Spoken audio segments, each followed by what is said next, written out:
이 빠르게 변하면서 그 사회가 이렇게 빠르게 변화해 가고 있어요, 지금. 그래서 영업하시는 분들 특히 그 마케팅 분야에서 빠르게 변형이 돼 가고 있고 변화가 빠르게 진행이 돼 가고 있어요. 그래서 이제 예전에는 이제 뭐 네이버 카페나 이제 뭐 블로그 이런 것들이 이제 활성화가 돼서 그 나름대로 이제 그쪽에서 이제 마케팅을 많이 해요. 그리고 이제 뭐 인스타나 뭐 SNS 쪽에서도 이제 많이 나름대로 그 마케팅 전략을 피는데 지금 이제 그 유튜브 마케팅의 시대가 이제 시작이 됐어요. 그래서 이제 대부분 사람들이 그 시대의 흐름에 따라서 이제 유튜브 쪽으로 많이 오고 있는 그런 추세인데 그러니까 유튜브 자체가 이렇게 얼핏 보면은 경쟁이 엄청나게 치열한 것처럼 보여요, 이게. 그런데 자세히 그 안을 들여다보면 제가 저번 시간에도 이야기했지만 그 유튜브를 전술적으로 접근할 것인가 아니면 전략적으로 접근할 것인가를 짜셔야지 돼요. 그래서 전술적으로 그 유튜브를 바라보면 엄청나게 그 치열하게 보여요. 그래서 과연 내가 지금 시작해도 이게 늦지 않은 건가?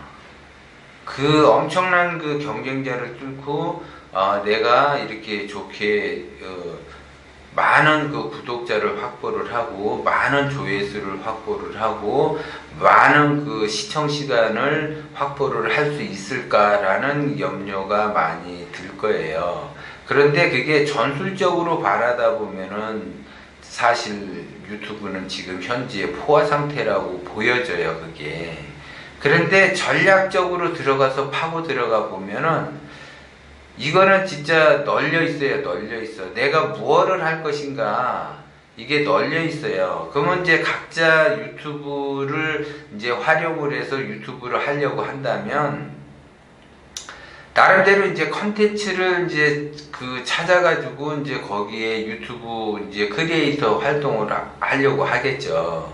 그리고 이제 뭐 크리에이터가 아니더라도 이제 뭐 마케팅을 어떻게 활용을 할 것인가에 대해서 고민을 많이 할 거라고요, 이게.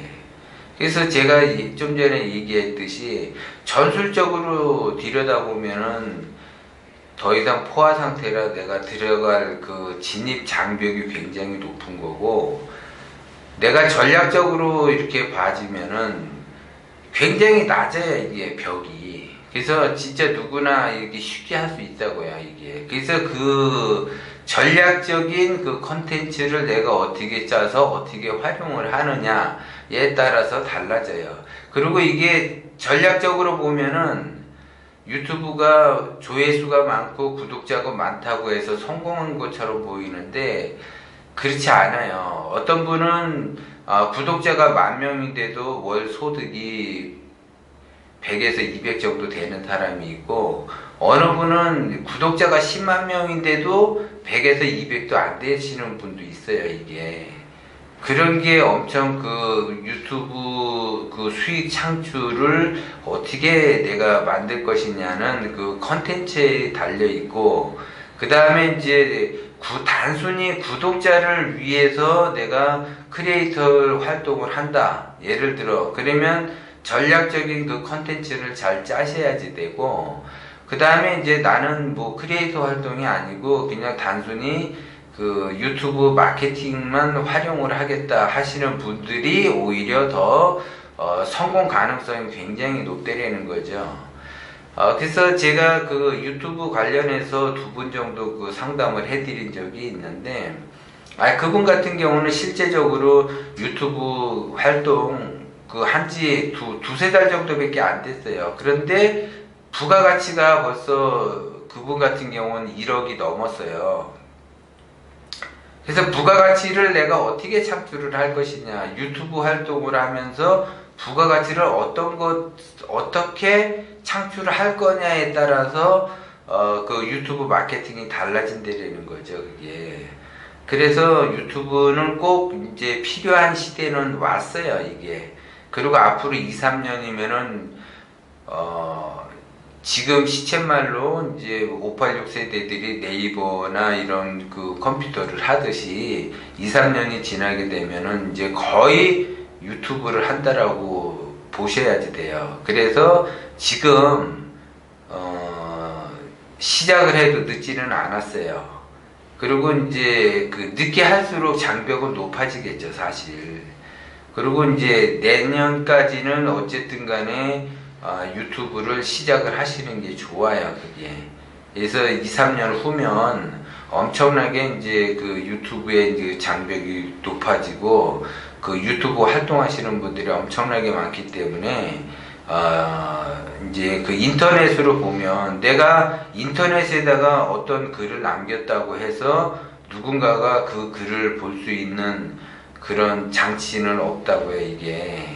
근데 유튜브는 아직 많은 사람들이 하지를 않고 장벽이 낮다 보니까 내가 그 영상을 올리게 되면 볼 확률은 아직은 높아요. 그리고 이제 그것이 이제 콘텐츠에 따라 다르겠지만 지금도 늦지 않고 제가 이제 그 컨설팅 해드린 그분도 컨셉은 나름대로 그렇게 잘 잡았고 부가가치 창출 그러니까는 이제 유튜브 자체에서도 물론 그 수익 창출이 일어나지만 부가적인 플러스 알파의 작용이 더 큰 그 부가가치를 활용을 할 줄 알아야지 돼요, 그게. 단순히 그냥 유튜브에서만 수익 창출이 되는 게 아니라 유튜브 그 밖에서 수익 창출이 일어날 수 있도록 그 보통 이제 보면 이제 부동산 관련해서 많이 그 홍보를 해요. 자기가 이제 뭐 부동산 쪽으로 이렇게 뭐 건축 쪽으로 이제 홍보 같은 거 그 동영상을 많이 이야기를 하죠. 그리고 이제 손님들 상담해서 자기가 이제 뭐 부동산 거래를 시킨다든지 아니면 뭐 건축을 한다든지 아니면 뭐 토목을 한다든지 뭐 나름대로 그렇게 해서 부가가치를 창출을 시켜요, 대부분 사람들이. 그래서 내가 어떻게 부가가치를 창출을 시킬 수 있는 그런 뭔가가 있는지 그것이 굉장히 중요하다고 좀 전에 이야기했듯이 유튜브의 시대가 이제 드디어 시작이 됐어요. 그래서 여러분들도 나는 뭐 아이템이 없고 컨텐츠가 없다라고 할지 모르지만 그거는 이제 본인이 생각했을 때 다 누구에게나 다 그런 거는 있어요. 있는데 내가 과연 잘할 수 있을까 이제 그 걱정 때문에 고민을 하시는 건데 그런 고민할 필요 없어요. 그 유튜브 같은 경우는 하면서 그 뭐 더러 실수도 할 수도 있는 거고 뭐 실수하는 것 자체가 또 유튜브의 또 매력이라고도 할 수가 있어요. 그래서 자기가 조금만 관심을 갖고 조금만 이렇게 그 동영상에 대해서 편집이나 이런 걸 조금 촬영이나 이런 걸 좀 자기가 배우셔가지고 올려놓으시면 그것이 시간이 지나게 되면 나름대로 그 사람들이 와서 시청을 할 수 있고 거기에 따른 부가적으로 창출이 될 수도 있고 영업도 될 수도 있고 홍보도 되고 광고도 되고 여러 가지 다 많은 이점이 있다라는 것을 아시고 나름대로 내가 과연 잘할 수 있을까 그런 생각할 필요 없고 일단 시작하는 것이 중요하기 때문에 일단 도전하고 시작을 해보시면 거기에 따른 또 남다른 그런 노하우가 쌓이게 돼요. 그러니까 그런 거 걱정하지 마시고 일단 지금 당장 그 시작하시는 것이 유리하다는 것을 말씀드리는 거예요.